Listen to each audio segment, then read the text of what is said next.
Good evening all of you. कैसे हैं आप सभी? वेलकम करती हूँ माधुरी आपका एमडी लो क्लासेस में। ये आज हम बीएनएस के आगे के एमसीक्यूज कवर करने वाले हैं।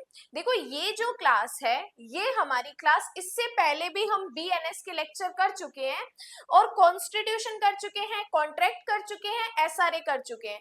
तो इससे पहले अगर आप एआईबी का एग्जाम आपका भी 22 दिसंबर को है तो आप वो सीरीज भी देख लीजिए। वहां पे मैंने एआईबी पर्पस से आपको क्वेश्चंस करवा रखे हैं। तो चलिए स्टार्ट करते हैं हमारी आज की क्लास। देखो ये जो आज क्वेश्चन है इंपॉर्टेंट है क्वेश्चन, ध्यान से देखना। क्वेश्चन 101, क्योंकि लास्ट हम क्लास में 100 करीब क्वेश्चंस कर चुके हैं। कहता है चल संपत्ति का बेईमानी से दुर्विनियोग, मतलब कि जब हम मूवेबल प्रॉपर्टी का क्रिमिनल मिस एप्रोप्रिएशन करते हैं तो उसको बीएनएस के अधीन एक अपराध माना गया है। सही कह रहे हैं कि जब हम क्रिमिनल मिस एप्रोप्रिएशन किसी प्रॉपर्टी का करते हैं तो उसको किस सेक्शन में बताया गया है? तो बी ऑप्शन करेक्ट है। सेक्शन 314 में हम दुर्विनियोग के बारे में पढ़ते हैं। नेक्स्ट क्वेश्चन, हत्या एक आपराधिक मानववध है यदि कृत्य जिसके द्वारा कारित हुई है किया गया है किस इंटेंशन से? मृत्यु करने के इंटेंशन के साथ किया गया है या शारीरिक उपहति करने के इंटेंशन से, जैसा अपराधी जानता है कि इससे व्यक्ति को नुकसान कारित किया गया है, मृत्यु हो जाना संभाव्य है।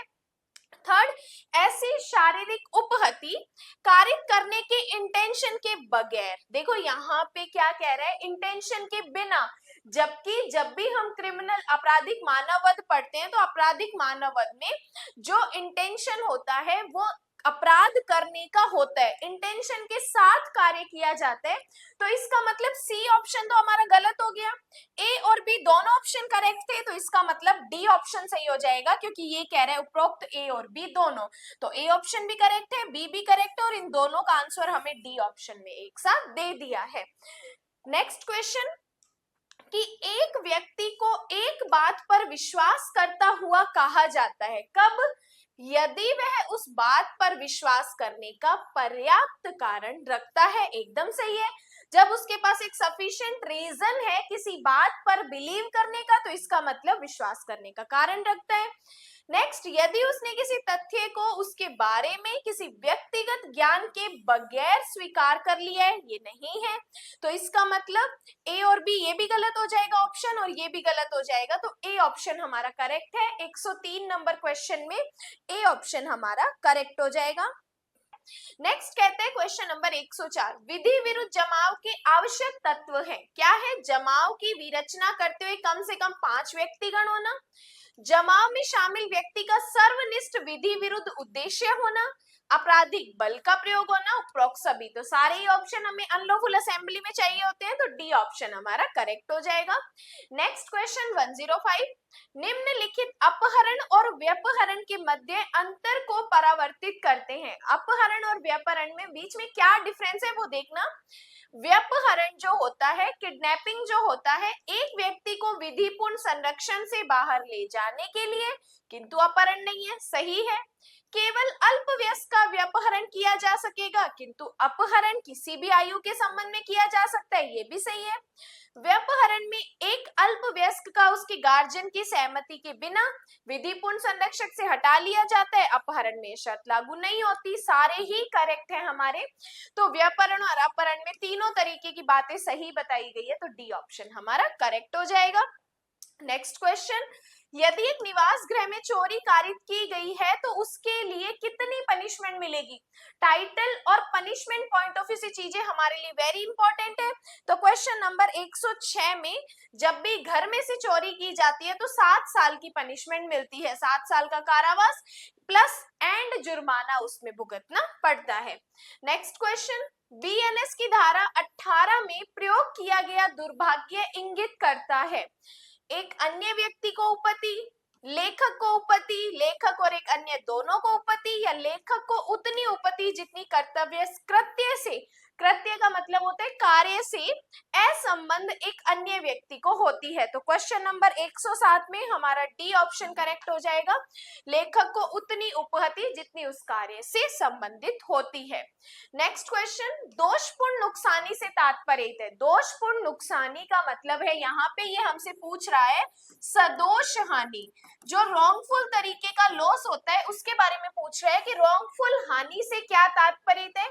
विधि पूर्ण माध्यम से कुछ संपत्ति की क्षति, विधि विरुद्ध साधनों से कुछ संपत्ति को क्षति, कुछ संपत्ति का विधिपूर्ण साधन से क्षति जिसके लिए क्षति उठाने वाला विधित हकदार नहीं है, या विधि विरुद्ध साधनों से कुछ संपत्ति की क्षति जिसके लिए क्षति उठाने वाला व्यक्ति हकदार होता है। तो डी ऑप्शन करेक्ट है। सदोष हानि का मतलब होता है अनलॉफुल तरीके से जो हानि की जाती है, जो कि हानि उठाने वाला पर्सन हकदार होता है क्योंकि प्रॉपर्टी उसी की पर्सन की होती है। तो सदोष हानि में हमारा डी ऑप्शन करेक्ट है। नेक्स्ट क्वेश्चन कहता है आपराधिक रूप से धमकाने का अपराध 2 वर्षों की अवधि के विवरण के लिए या कारावास या अर्थदंड से दंडनीय है। ये हमारा स्टेटमेंट शुद्ध है, सही कह रहे हैं। आपराधिक रूप से धमकाने पर इतनी पनिशमेंट मिलती है। नेक्स्ट क्वेश्चन, ए जानता है कि बी झाड़ी के पीछे है किंतु बी यह नहीं जानता। ए जेड की मृत्यु करने के इंटेंशन के साथ बी को झाड़ी में गोली चलाने के लिए उत्प्रेरित करता है। अब एक व्यक्ति दूसरे पर्सन को ये अबैट कर रहा है तू झाड़ियों के पीछे गोली चला, जिसके पास बंदूक है वो नहीं जानता है कि झाड़ी के पीछे कोई व्यक्ति है, लेकिन जो व्यक्ति अबैट कर रहा है, उत्प्रेरित कर रहा है, उसको अच्छे से पता है कि झाड़ी के पीछे एक पर्सन है। अब जो गोली चला रहा है उसको नहीं पता, वो सामने से गोली चलाता है और सामने जो झाड़ी के पीछे व्यक्ति होता है वो मर जाता है। तो अब यहाँ पे जिसने गोली चलाई वो किसके लिए लायबल है और जिसने अबैट किया वो किसके लिए लायबल है। देखो, जिसने अबैट किया वो आपराधिक मानववध के लिए लायबल होगा और जिसने गोली चलाई उसको किसी भी तरीके की पनिशमेंट नहीं मिलेगी। क्यों? क्योंकि उसको नहीं पता था कि झाड़ी के पीछे कोई व्यक्ति है। ये इलस्ट्रेशन मर्डर और कल्पेबल होमिसाइड ऑलरेडी मैं बीएनएस की प्लेलिस्ट में क्लियर कर चुकी हूँ। एक एक इलस्ट्रेशन प्लस एक एक लाइन मैंने मर्डर और कल्पेबल होमिसाइड की है। तो आपने नहीं देखी है तो एंडीलो क्लासेस की प्लेलिस्ट ओपन करो, उसमें बीएनएस की प्लेलिस्ट में मर्डर एंड कल्पेबल होमिसाइड वाले आप टॉपिक्स क्लियर कर सकते हो। तो यहाँ पर देख लो, ए ने कोई अपराध कारित नहीं किया किंतु ब एक अपराध का दोषी है। ए ने आपराधिक मानववध किया है किंतु बी किसी अपराध का दोषी नहीं है। ए और बी दोनों आपराधिक मानववध के दोषी हैं, ये गलत हो जाएगा। ना तो ए ने और ना ही बी ने आपराधिक मानववध किया, ये भी गलत हो जाएगा। तो मैंने आपको बताया जो पर्सन जानता था कि झाड़ी के पीछे कोई व्यक्ति है वो कल्पेबल होमिसाइड के लिए और बी लायबल नहीं है, तो इट मींस हमारा बी ऑप्शन करेक्ट हो जाएगा। नेक्स्ट क्वेश्चन, धारा 111 क्वेश्चन 111, डकैती दंडनीय है। जब हम डकैती का अपराध पढ़ते हैं तो डकैती एक गंभीर अपराध है। गंभीर अपराध में हमेशा कठिन कारावास की पनिशमेंट मिलती है। अब डकैती में पनिशमेंट होती है 10 साल की। 10 साल यहाँ पर भी दिया हुआ है, यहाँ पर भी दिया है, इट मीन सी और ए ऑप्शन तो हमारा गलत हो जाएगा। अब 10 वर्ष इसमें भी है और इसमें भी है, लेकिन यहाँ पे 10 वर्ष साधारण कारावास है। डकैती का अपराध गंभीर है तो साधारण कारावास नहीं, कठोर कारावास दी जाती है। तो डी ऑप्शन हमारा करेक्ट हो जाएगा। नेक्स्ट क्वेश्चन, युद्ध छेड़ने के लिए षड्यंत्र या भारत सरकार के विरुद्ध युद्ध करने के लिए प्रेरित करना दंडनीय है। दोष सिद्धि पर उपरोक्त में से कोई भी दंड, मतलब लाइफ इम्प्रिजनमेंट भी हम उसको दे सकते हैं या लाइफ इम्प्रिजनमेंट नहीं दी तो 10 साल भी दे सकते हैं और जुर्माने से भी दंडनीय होता है। तो उपरोक्त तीनों जो ऊपर पनिशमेंट दे रखी है वो हमारी सही है। नेक्स्ट क्वेश्चन इंपॉर्टेंट क्वेश्चन है, एक गृह अतिचार कारित करता है। क्या कर रहा है? क्रिमिनल ट्रेसपास कर रहा है, हाउस ट्रेसपास कर रहा है। बी के घर की दीवार से छेद करते हुए और छेद में अपना हाथ रखते हुए यह निम्नलिखित की कोटि में होगा। गृह अतिचार क्या होता है, आपराधिक अतिचार क्या होता है, गृह भेदन क्या होता है, प्रच्छन्न गृह अतिचार क्या होता है। ऑलरेडी बीएनएस की कंप्लीट प्लेलिस्ट में सारी चीजें बताई है। इतनी गारंटी देती हूँ कि अगर वो क्लास आप देखते हो तो इनमें जो जो भी कंफ्यूजन है वो आपकी क्लियर हो जाएगी, क्योंकि 1 मिनट में भी सारा कंसेप्ट मैंने बता रखा है, कब आपराधिक अतिचार, कब गृह अतिचार, कब गृह भेदन माना जाएगा। तो दीवार से छेद करके अपना हाथ अंदर डाल रहे हैं, इट मींस ये क्या हो जाएगा, गृह भेदन हो जाएगा। तो बी ऑप्शन हमारा करेक्ट हो जाएगा। नेक्स्ट क्वेश्चन है, जो कोई भी धोखा देता है वह पनिश किया जाएगा। देखो धोखा देना मतलब चीटिंग करना, चीटिंग करके आप किसी पर्सन को धोखा देते हो तो उसके लिए कितनी पनिशमेंट होगी, तो यहाँ पर हमें उस पर्सन को 1 साल के कारावास के लिए या जुर्माने के लिए, दोनों के लिए लायबल ठहरा सकते हैं। तो 114 में हमारा ए ऑप्शन करेक्ट है।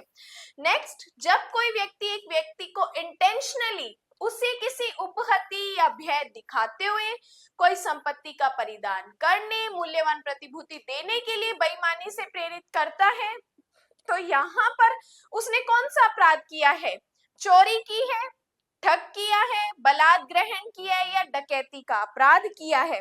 तो यहाँ पर उस व्यक्ति ने बलात् ग्रहण। अब आप कंफ्यूज हो जाओगे कि बलात् ग्रहण का अपराध कौन सा है, तो यहाँ पर ये अपराध है उद्यापन का, मतलब उद्यापन को हम बलात् ग्रहण नाम से भी जान सकते हैं।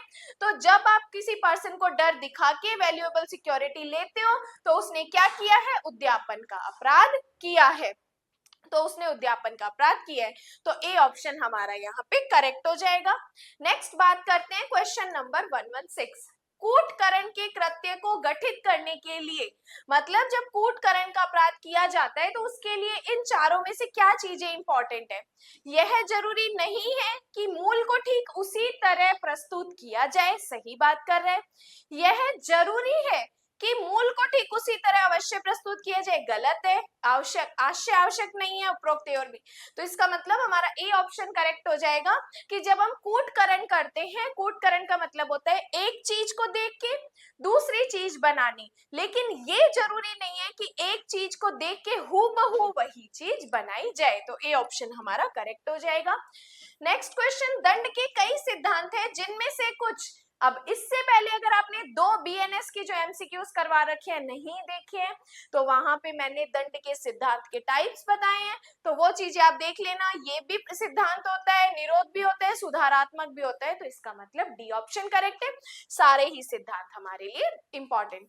देन, निजी प्रतिरक्षा का अधिकार केवल विधि विरुद्ध आक्रमण का जवाब देने के लिए किया जा सकता है और बदले की कार्यवाही के लिए नहीं किया जा सकता। सही है, आप अपना प्राइवेट डिफेंस सिर्फ खुद को बचाने के लिए या किसी व्यक्ति को बचाने के लिए कर सकते हो, बदला लेने के लिए नहीं कर सकते। तो ए ऑप्शन हमारा सही है। नेक्स्ट, संयुक्त दायित्व, जॉइंट लायबिलिटी की बात कर रहे हैं। जॉइंट लायबिलिटी का गठन करने के लिए आवश्यक है कि एक अपराध एक एकल व्यक्ति द्वारा किया गया है, एक अपराध कई व्यक्तियों द्वारा किया गया है, एक अपराध कई व्यक्तियों द्वारा सर्वनिष्ठ इंटेंशन मतलब सबके समान आशय के साथ किया गया है, या एक अपराध कई व्यक्तियों द्वारा इस बात के होते हुए भी कारित किया गया है कि चाहे इंटेंशन सर्वनिष्ठ था या नहीं था। देखो इंटेंशन तो मस्ट है ही है, जॉइंट लायबिलिटी में सबका इंटेंशन क्या होना चाहिए, कॉमन होना चाहिए। तो यहाँ पर हमारा क्वेश्चन नंबर 119 में सी ऑप्शन करेक्ट हो जाएगा कि एक अपराध कई व्यक्तियों द्वारा सबके कॉमन इंटेंशन में किया जाता है, तो वहां पर सबकी जॉइंट लायबिलिटी काउंट होती है। नेक्स्ट, निम्नलिखित में आपराधिक मानववध का आवश्यक अवयव है, क्या है इंपॉर्टेंट, एक कृत्य करने के द्वारा कारित किए गए मानव की मृत्यु, मृत्यु करने के इंटेंशन की उपस्थिति या शारीरिक उपहति जिससे मृत्यु होना संभाव्य हो, इस बातकारी की जानकारी की कर्ता अपने कृत्य द्वारा मृत्यु करना संभाव्य है, या आशय जानकारी के बगैर कारित मृत्यु। देखो यहाँ पर हमें कल्पेबल होमिसाइड की इंपॉर्टेंट चीज पूछ रहा है, तो कल्पेबल होमिसाइड की इंपॉर्टेंट चीज कौन सी नहीं है, देखो नहीं, नेगेटिव सेंस में पूछ रहे हैं तो इंटेंशन और नॉलेज होना तो मस्ट होता है। अगर इंटेंशन और नॉलेज ही नहीं है तो अपराध अलग सिचुएशन पे चला जाता है, तो ये हमारा ऑप्शन गलत है, इंटेंशन और जानकारी होना जरूरी माना जाता है। नेक्स्ट, मानहानि का अपराध गठित होता है जब निम्नलिखित आवश्यक समाधान हो जाता है। किसका? किसी व्यक्ति पर कोई लांछन लगाना, प्रकाशित करना। लांछन शब्दों द्वारा या बोलकर, पढ़े जाकर रूप में हो सकता है। लांछन संकेतों द्वारा या दृश्य रूपण द्वारा भी हो सकता है। तो किसी भी इनमें से किसी भी तरीके से अगर आप किसी पर्सन की रेपुटेशन खराब करते हो तो वो मानहानि मानी जाएगी और डी ऑप्शन करेक्ट हो जाएगा। नेक्स्ट, व्यपहरण का अपराध दंडनीय है। अब देखो, जब टाइटल और पनिशमेंट में हर बार आपको कहती हूँ कि टाइटल और पनिशमेंट आपको साथ के साथ याद कर लो, ऑप्शन देखने की जरूरत ही नहीं है। तो व्यपहरण में 7 साल की पनिशमेंट होती है प्लस आपको जुर्माना भी देना पड़ता है। तो व्यपहरण में 7 साल की पनिशमेंट हो जाएगी। नेक्स्ट क्वेश्चन, ए आश्रित रूप से, बी की मृत्यु आंशिक रूप से, भोजन नहीं देते हुए और अनांशिक रूप से पीटते हुए कारित करता है। ए इंटेंशन से, बी की मृत्यु आंशिक रूप से भोजन नहीं देता और अनांशिक रूप से पीटते हुए कारित करता है। तो ए ने क्या की है? हत्या की है, क्योंकि मृत्यु आंशिक पीटने के कार्य द्वारा और आंशिक भोजन देने की चूक द्वारा हुई है। ए ने हत्या नहीं की है क्योंकि ये पता नहीं लगाया जा सकता कि क्या बी की मृत्यु पीटने के द्वारा या भोजन में चूक के कारण हुई है। या ए ने हत्या नहीं की है क्योंकि कृत्य और चूक उसी श्रृंखला में है। ए ने पीटने के कृत्य द्वारा हत्या कारित की है और भोजन देने की चूक नहीं की है। अब देखो यहाँ पे ए आश्रित रूप से, बी की मृत्यु आंशिक रूप से भोजन नहीं देता, आधा काम वो भोजन नहीं देता और दूसरा वो उसको पीटता है। तो यहाँ पर आधा उसने उसको पीट के उसको आधा बीमार किया और खाना नहीं दे के आधा बीमार किया और आधा उसे पीट के किया, उसकी डेथ कॉज कर दी। तो ए ने यहाँ पे क्या की है? हत्या की है। उसको किसके लिए चार्ज करेंगे? हम मर्डर के लिए चार्ज करेंगे, क्योंकि मृत्यु आंशिक रूप से पीटने के द्वारा और भोजन देने में लापरवाही के कारण हुई है। तो दोनों काम इसी ने किए है, इसलिए इसको हम किसके लिए? मर्डर के लिए चार्ज करेंगे। नेक्स्ट क्वेश्चन, धारा 25 बीएनएस के आवश्यक तत्व क्या है? न तो मृत्यु या गंभीर चोट कारित करने के इंटेंशन के साथ और न ही इस जानकारी के साथ किया गया एक कार्य जिसे मृत्यु या गंभीर चोट होना संभाव्य हो। किसी व्यक्ति को उसकी अभिव्यक्ति या विवक्षित सहमति या नुकसानी के साथ करना। सहमति देने वाला व्यक्ति 18 साल से अधिक का है। तो सारे ही ऑप्शन हमारे करेक्ट हो जाएंगे। तो क्वेश्चन नंबर 124 में हमारा डी ऑप्शन करेक्ट हो जाएगा। नेक्स्ट क्वेश्चन 125, आपराधिक षड्यंत्र से एक करार तात्पर्य है जिसमें दो या अधिक व्यक्तियों के मध्य होता है, एक इलीगल काम होता है या अवैधानिक माध्यम से एक विधिपूर्ण काम होता है। तो सारे ही ऑप्शन करेक्ट हो जाएंगे। क्रिमिनल कॉन्स्पिरेसी में ये सारी बातें हमें पढ़ने को मिलती है। नेक्स्ट क्वेश्चन, धारा 126 भारतीय न्याय संहिता, दोषपूर्ण अवरोध मतलब सदोष अवरोध की बात करें। सदोष अवरोध के लिए हम कितनी पनिशमेंट पढ़ते हैं इसमें? तो क्वेश्चन नंबर 126 में हमारा सी ऑप्शन करेक्ट हो जाएगा, क्योंकि 1 महीने की पनिशमेंट या 5,000 रुपए जुर्माना किसके लिए? सदोष अवरोध के लिए दिया जाता है। देखो, चाहे सदोष वर्ड यूज किया जाए या दोषपूर्ण वर्ड यूज किया जाए, दोनों का मतलब सेम है, कंफ्यूज नहीं होना है। नेक्स्ट क्वेश्चन, यदि वहां इस बात में युक्तियुक्त संदेह है कि अपराधी ने अपराध कारित किया है, जब ये संदेह है कि अपराधी ने अपराध किया है तो संदेह का लाभ अपराधी को मिलता है। अपराधी संदेह का लाभ के आधार पर उन्मोचित हो सकता है। संदेह के लाभ के आधार पर अपराधी दोष मुक्त होगा, दोष मुक्त तो नहीं होता लेकिन उन्मोचित किया जा सकता है और लाभ मिलेगा। इसका मतलब डी ऑप्शन करेक्ट है। दोनों ऑप्शन डी सही है, क्योंकि डिस्चार्ज भी कर सकते हैं और हम क्या कर सकते हैं? अपराधी को बेनिफिट भी दे सकते हैं। तो डी ऑप्शन इसमें सही हो जाएगा। नेक्स्ट क्वेश्चन, शब्द स्वेच्छा मतलब वॉलेंटियरली, अपनी इच्छा के साथ निम्नवत वर्णित करता है कि जब एक व्यक्ति कारित करने के इंटेंशन के साथ एक प्रभाव कारित करता है जो उसे स्वेच्छा कारित किया हुआ कहा जाता है। जब एक व्यक्ति कारित करने के इंटेंशन से या बगैर एक प्रभाव कारित करता है या जब एक व्यक्ति ऐसे साधनों को नियोजित करते हुए एक प्रभावकारित करता है जिसे वह जानता है कि प्रभावकारित्व संभाव्य है, या बी के अलावा उपरोक्त सभी। तो यहाँ पे हमारा बी ऑप्शन गलत हो जाएगा, क्योंकि यहाँ पे बगैर वर्ड मतलब इंटेंशन तो मस्ट है ही है, तो इसलिए ये बगैर वर्ड दे दिया, तो ये ऑप्शन हमारा गलत हो जाएगा। बाकी ए, सी और डी मतलब डी ऑप्शन हमारा सही हो जाएगा। नेक्स्ट बात करते हैं आज का सेकंड लास्ट क्वेश्चन। एक व्यक्ति जो स्वेच्छा एक महिला का गर्भपात कारित करता है। अब देखो, मिस कैरेज का अपराध जब किसी फीमेल के साथ किया जाता है तो उसको हम पनिशमेंट देते हैं, 3 साल की पनिशमेंट देते हैं, या जुर्माना या दोनों के लिए लायबल होगा। तो 3 साल हमें सी ऑप्शन में दे रखी है, इसलिए सी ऑप्शन करेक्ट हो जाएगा। देन आज का लास्ट क्वेश्चन, बीएनएस की धारा 20 के हिसाब से कितनी उम्र से नीचे किसी बच्चे द्वारा किए गए जुर्म को नहीं माना जाता। अब ये हमसे एक्सेप्शन वाला क्वेश्चन पूछ रहा है कि जब 7 साल से कम का बच्चा अगर कोई भी अपराध करता है तो उसे कोई पनिशमेंट नहीं मिलेगी, तो 7 साल बी ऑप्शन में है, तो बी ऑप्शन हमारा करेक्ट हो जाएगा। तो ये बीएनएस के क्वेश्चंस जो आज हमने 30 किए हैं, वेरी वेरी वेरी इंपॉर्टेंट है एआईबी के एग्जाम के लिए, या अभी इन फ्यूचर अभी जो भी हमारा ऐसा एग्जाम आने वाला है जिसमें बीएनएस इंपॉर्टेंट है, तो वहां भी ये क्वेश्चंस आपको हेल्प करने वाले हैं। उसके अलावा अपनी बीएनएस की एक एमसीक्यूज की सीरीज चल रही है यूट्यूब पे, जो कि 59 रुपीज की है। बीएनएस की एमसीक्यूज की सीरीज चल रही है 59 रुपीज की, जिसमें हम 550 प्लस क्वेश्चन कर चुके हैं।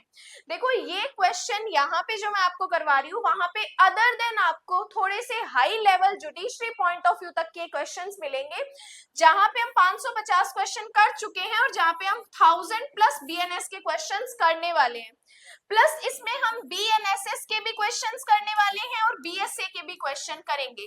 तो आप YouTube पे 59 रुपीज की मेंबरशिप ज्वाइन करके इतना बेनिफिट्स आप ले सकते हैं। प्लस वहां पे कुछ मेंस की आंसर राइटिंग की वीडियो भी पोस्ट की गई है, तो उनसे भी आप ये हेल्प ले सकते हो कि हमें मेंस में आंसर राइटिंग किस तरीके से करनी है, उसमें मटेरियल भी आपको प्रोवाइड करवाया गया है। तो ये वीडियो आपको कैसी लगी हो, कितने क्वेश्चंस आपके सही हुए हैं, उसके लिए आप मुझे कमेंट्स कर सकते हैं। बाकी आज के लिए धन्यवाद।